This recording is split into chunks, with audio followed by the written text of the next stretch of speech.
Hello students, आप लोग का एजुकेशन अब चैनल में हार्दिक स्वागत है। मैं क्लास नाइन्थ का ध्वनि चैप्टर लेकर आया हूँ, जो आपके वार्षिक परीक्षा जो स्कूल में होने वाला है वो 2026 में, वो आप लोगों के लिए काफ़ी लाभदायक होता है। इसका शॉर्ट और लॉन्ग आंसर कुछ देखेंगे। अध्याय समीक्षा, चलिए स्टार्ट करते हैं।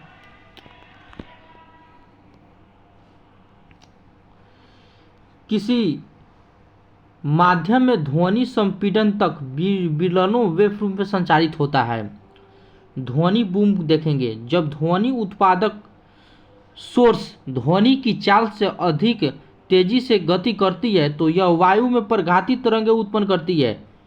इस प्रघाती तरंगें बहुत अधिक ऊर्जा होती है और इस प्रकार की प्रघाती तरंगें से संबंध वायुदाब में परिवर्तन से एक बहुत तेज और प्रबंध ध्वनि उत्पन्न होती है, जिसे ध्वनि बूम कहते हैं। पराध्वनिक चाल क्या होता है? ध्वनि की चाल से भी अधिक चाल से कोई पिंड गति करता है तो उसे पराध्वनिक चाल कहते हैं।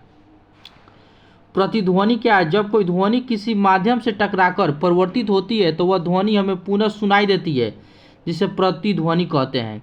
फिर नेक्स्ट देखेंगे।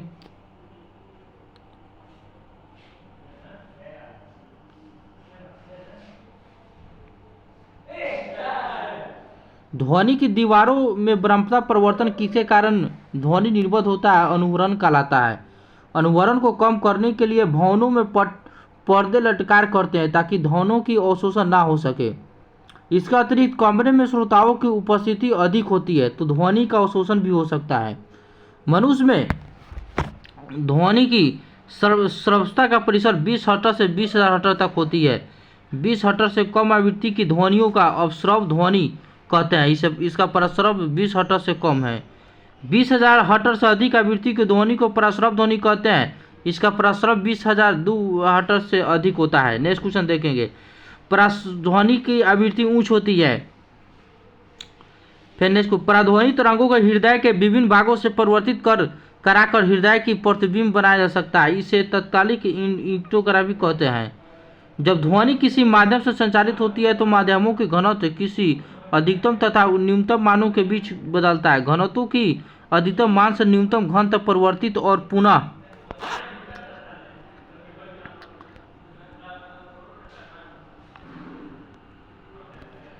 एकांक समय में इन दोनों की कुल संख्या ध्वनि तरंगों की आवृत्ति कराती है। तो क्रमबद्ध संपीड़ों या दो क्रमागत विलयनों की कभी निश्चित बिंदु से गुजरने में लगे समय को तरंग की आवृत्ति को काल कहते हैं। आवर्त काल को टी अक्षर से निरूपित करके इसकी मात्रक सेकेंड होती है। किस उत्सर्जी ध्वनि की आवृत्ति को मस्तिष्क किस प्रकार अनुभव करती है उसे तारत कहते हैं। उत्पादक स्रोतों से निकलने के पश्चात ध्वनि तरंग फैल जाती है। सोर्सों से दूर जाने पर इसका आयाम तथा प्रबलता दोनों ही कम होती है।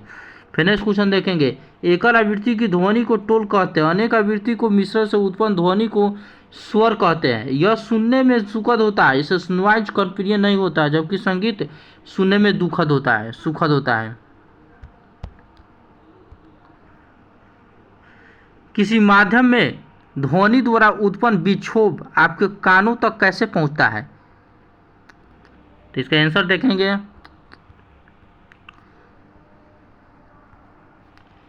तरंग एक विक्षोभ है जो किसी माध्यम से होकर गति करती है और माध्यम के कारण निकटवर्ती कणों में गति उत्पन्न कर देता है। ये कण इसी प्रकार की गति अन्य कणों से उत्पन्न करते हैं। माध्यमों के कण स्वयं आगे नहीं बढ़ते, लेकिन विक्षोभ आगे बढ़ जाता है। यह प्रक्रिया जब तक चलता रहता है जब तक विक्षोभ हमारे कानों तक पहुंच नहीं जाता। नेक्स्ट क्वेश्चन देखेंगे।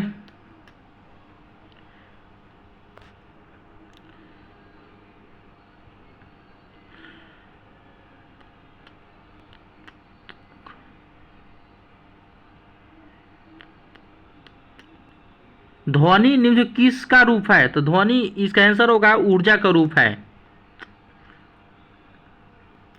फिर नेक्स्ट क्वेश्चन। किन किन क्रियाकलापों द्वारा हमें ध्वनि उत्पन्न कर सकते हैं? तो किसी वस्तु पर आघात कर, घर्षण द्वारा, खुरच कर, रगड़ कर, वायु फूंक कर या उनको हिलाकर ध्वनि उत्पन्न कर सकते हैं। ध्वनि का संचारण माध्यम बताएं, तो इसका आंसर होगा ठोस, द्रव और गैस। किसी माध्यम में ध्वनि द्वारा उत्पन्न विक्षोभ आपके कोनों तक कैसा पहुंचाता है? तो तरंगों एक विक्षोभ है जो किसी माध्यम से होकर गति करता है और माध्यम के कण निकटवर्ती कणों में गति उत्पन्न करता है। ये कण इस प्रकार की गति अन्य कणों में उत्पन्न करते हैं। माध्यम के कण स्वयं आगे नहीं बढ़ते हैं, लेकिन विक्षोभ आगे बढ़ जाता है। यह प्रक्रिया तब तक चलता रहता है जब तक विक्षोभ हमारे कानों तक पहुंच नहीं पा जाता है। संपीड़न किसे कहते हैं? संपीड़न किसे कहते हैं? तो इसका आंसर होगा जब कोई कंपमान वस्तु आगे की ओर कंपन करती है तो इस प्रकार एक उच्च दाब का क्षेत्रफल होता है। इस क्षेत्र को संपीड़न कहते हैं। फिर नेक्स्ट क्वेश्चन देखेंगे, विकिरण किसे कहते हैं? जब कोई कंपमान वस्तु पीछे की ओर कंपन करती है तो इस प्रकार एक निम्न दाब का क्षेत्र उत्पन्न होता है जिसे विकिरण कहते हैं। ध्वनि तरंग क्या है? यह कैसा बनती है? ध्वनि के तरंग के रूप में जाना जाता है और तरंग एक विक्षोभ है जो कंपन वस्तु द्वारा उत्पन्न होता है। यह तरंग अनुदैर्ध्य तरंग होती है, संपीड़न और विकिरण से बनती है।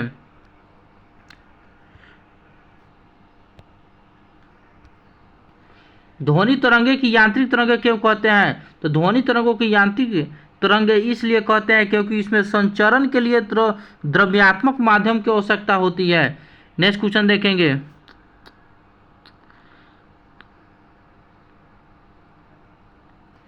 किसी ध्वनि तरंगों की तरंगदैर्ध्य, आवृत्ति, आवर्तकाल तथा आयाम से क्या अभिप्राय है? तरंगदैर्ध्य क्या है? दो निकटतम श्रृंगों तथा गर्तों के बीच की दूरी को एक दोलन पूरा करने में तरंग द्वारा चली गई दूरी को तरंगदैर्ध्य कहते हैं। आवृत्ति क्या है? एक सेकंड में दोलनों की संख्या को आवृत्ति कहते हैं। आवर्त क्या है? एक दोलन पूरा करने में लगा समय को आवर्तकाल कहते हैं।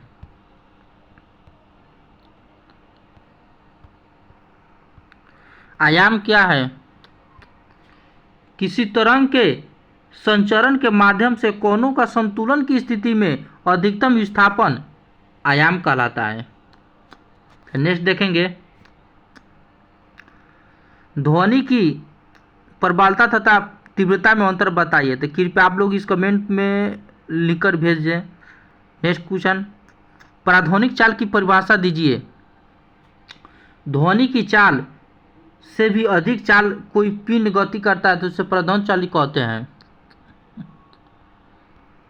ध्वनि बूम किसे कहते हैं?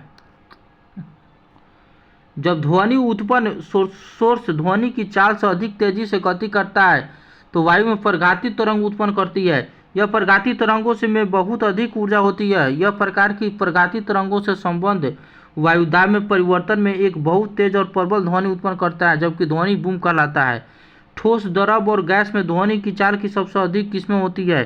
ठोस में ध्वनि की चाल की सबसे अधिक होती है। प्रतिध्वनि किसे कहते हैं? जब कोई ध्वनि किसी माध्यम से टकराकर परिवर्तित हो जाती है तो ध्वनि हमें पुनः सुन देते हैं, तो जिसे प्रतिध्वनि कहते हैं। अस्पष्ट प्रतिध्वनि, ध्वनि सुनने के लिए अवरोधक की ध्वनि से न्यूनतम दूरी कितनी होती है चाहिए? तो 7.2 मीटर होता है।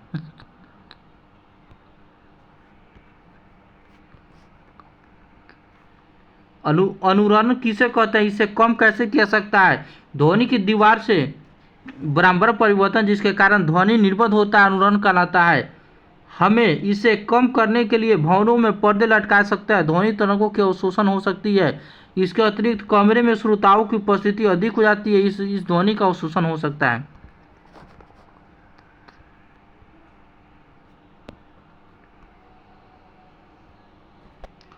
मनुष्य में ध्वनि की श्रव्यता का परिसर कितना होता है? मनुष्य में ध्वनि की श्रव्यता का परिसर 20 हर्ट्ज से 20,000 हर्ट्ज तक होता है।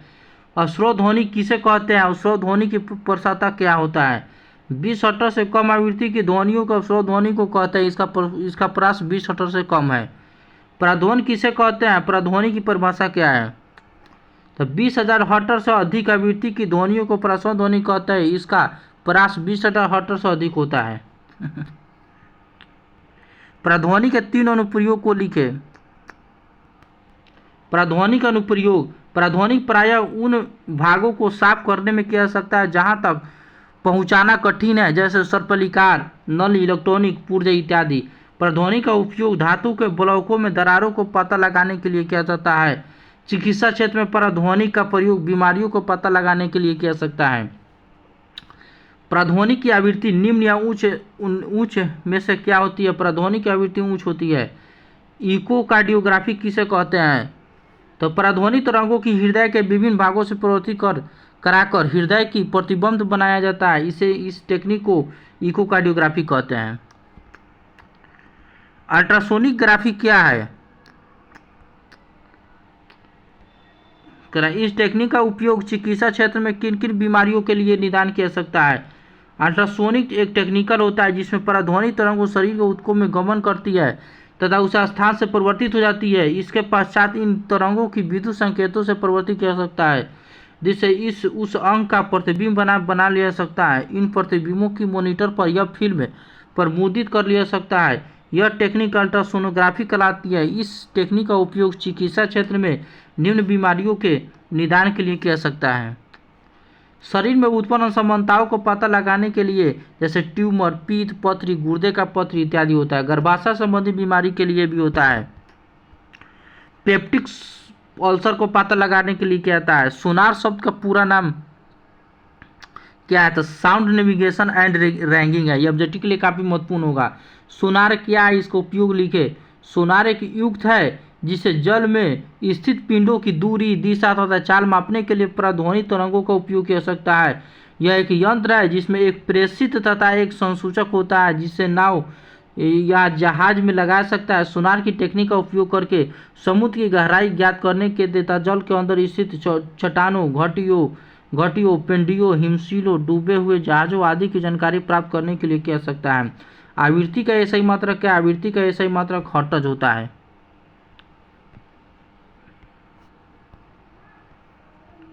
तरंगदैर्घ्य का एसआई मात्रक क्या है? तरंगदैर्घ्य का एसआई मात्रक मीटर है।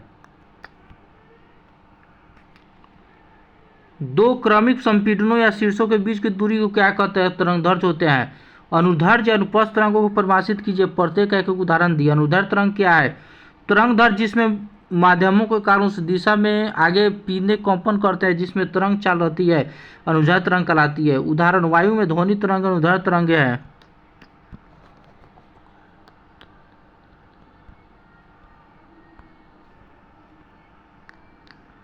अनुप्रस्थ तरंग क्या है? तरंग जिसमें माध्यमों के कण उस दिशा में उस गति कर रही है, समकोण पर ऊपर नीचे कंपन करते अनुप्रस्थ तरंग कहलाती है। तालाबों के जल सतह पर बनी हुई जल तरंग अनुप्रस्थ तरंग कहलाती है। ध्वनि तरंग की प्रबलता तीव्रता में अंतर बताइए। ध्वनि तरंग के इकाई क्षेत्रफल में जितनी ऊर्जा होगी वह ध्वनि की तीव्रता होती है। ध्वनि की प्रबलता की मापन ध्वनि स्रोतों के कंपन द्वारा कान पर पहुंचने से होती है। कंसर्ट हॉल की क्षति वृत्तकार क्यों होती है? कंसर्ट हॉल की क्षति वृत्तकार इसलिए होती है जिसे ध्वनि परिवर्तन के पश्चात हॉल के सभी कोनों तक पहुंचाया जाके। ध्वनि तरंगों की आवृत्ति अनुदैर्घ्य क्यों हो सकती है? जब ध्वनि तरंग वायु से होकर गुजरती है तो वायु के कण ध्वनि तरंग की दिशा के समांतर आगे पीछे कंपन करती है। इस प्रकार ध्वनि तरंग क्षैतिज दिशा में चलती है तो माध्यम के कण भी क्षैतिज दिशाओं में आगे पीछे कंपन करती है, जिसे ध्वनि तरंग अनुदैर्घ्य तरंग होती है। त्वरित बिजली का चमक तथा गर्जन साथ साथ उत्पन्न होते हैं, लेकिन चमक दिखाई देने के कुछ सेकंड पश्चात गर्जन सुनाई देता है। ऐसा क्यों होता है? त्वरित बिजली की चमक तथा गर्जन साथ साथ उत्पन्न होते हैं, लेकिन चमक दिखाई देने के कुछ सेकंड पश्चात गर्जन सुनाई देते हैं, क्योंकि प्रकाश की चाल ध्वनि की चाल से तीव्र होती है। चूंकि प्रकाश की चमक हम तक जल्दी पहुंचाई जाती है, गर्जन हमें एक निश्चित चाल के कारण देर से सुनाई देती है। ध्वनि तरंगों के परिवर्तन दो व्यवहारिक उपयोग लिखिए। मेगाफोन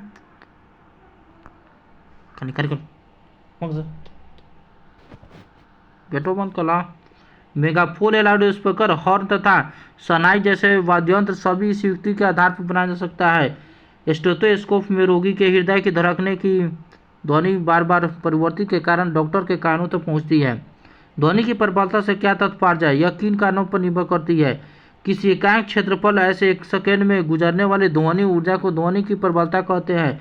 प्रबलता ध्वनि के लिए कानों की संवेदना की माप होती है। ध्वनि की प्रबलता कंपन के आयाम पर निर्भर करती है, इस पर करती है। फिर नेक्स्ट क्वेश्चन देखेंगे।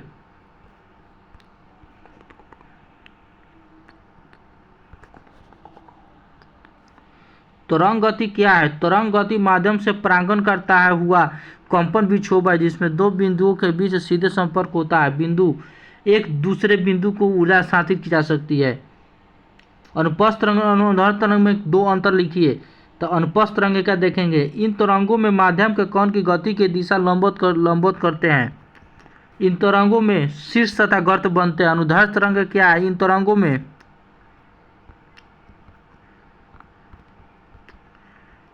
तरंगों के माध्यम से कण गति की दिशा को अनुदिश गति करते हैं। इन तरंगों में संपीड़न व विलयन बनाते हैं। मनुष्य की कान किस प्रकार कार्य करता है? विवेचना कीजिए। बाहरी कान परिवेश से ध्वनि को एकत्रित करता है तथा एकत्रित ध्वनि श्रवण नलिका से गुजरती है। श्रवण नलिका के सिरे पर एक बिजली झिलक की होती है जिसे कण पटेह कहते हैं। जब माध्यम के संपीड़न कण पटेह तक पहुंचते हैं तो बिल्ली झिल्ली के बाहर निकलने लगने वाले बढ़ जाता है और यह कर्ण पटह को अंदर की ओर दबाता है। इस प्रकार विरल के पहुंचाने पर कर्ण पटह बाहर की ओर गति करता है। इस प्रकार कर्ण पटह कंपन करता है। कर्ण पटह के भीतर मध्यम कर्ण में इलियम, मिलियम और स्टेपिस नामक के 3 हड्डियां इस कंपन की कई गुना बढ़ा देती है। मध्यम कर्ण इस तरंग कर्णों की आंतरिक तरंगों तक पहुंचाता है। आंतरिक कर्ण में उपस्थित कर्णावर्ती इन दाब परिवर्तनों के विद्युत संकेतों में बदलकर श्रवण तंत्रिकाओं द्वारा मस्तिष्क तक भेजा जाता है। तो ये क्लास 9th का था ध्वनि चैप्टर, जो एनुअल एग्जाम में काफ़ी महत्वपूर्ण साबित होगा। अगर जितने भी स्टूडेंट इस वीडियो को देख रहे हैं तो लाइक करें, शेयर करें, सब्सक्राइब करें ताकि आप लोगों के लिए मैं अच्छे से अच्छे वीडियो बना सकूं। अच्छा लगे तो कमेंट करें, शेयर करें, लाइक करें। थैंक्स।